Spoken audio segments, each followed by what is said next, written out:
Why the National Park Service is necessary, as told in 1916.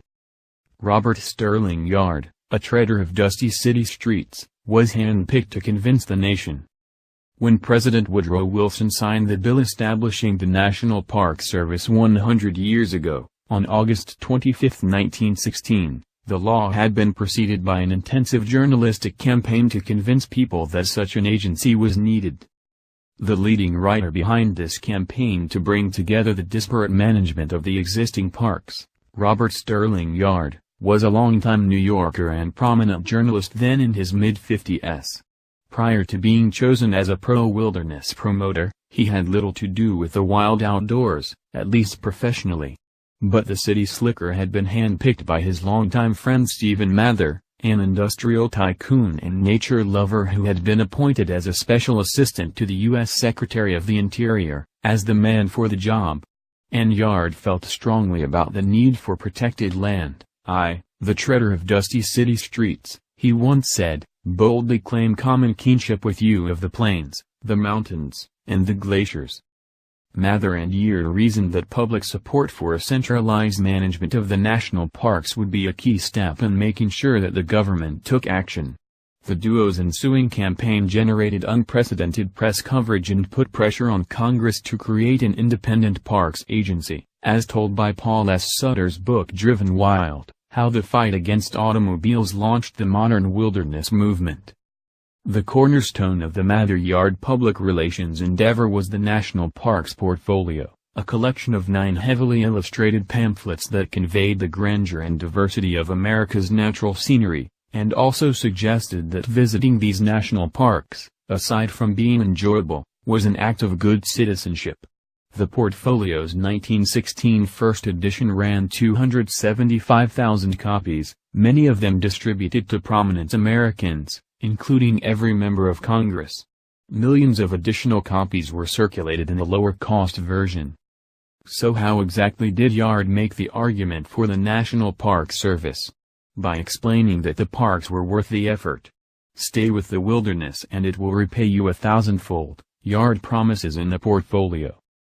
Get your history fix in one place. Sign up for the weekly Time History newsletter.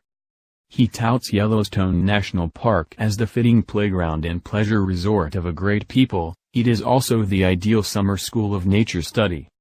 He describes Crater Lake National Park as a gem of wonderful color in a setting of pearly lavas relieved by patches of pine green and snow white, a gem which changes hue with every atmospheric change and every shift of light.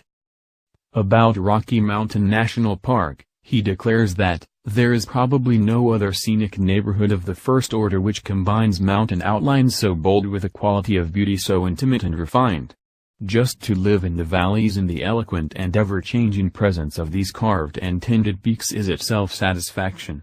But to climb into their embrace, to know them in the intimacy of their bare summits and their flowered, glaciated gorges, is to turn a new and unforgettable page in experience."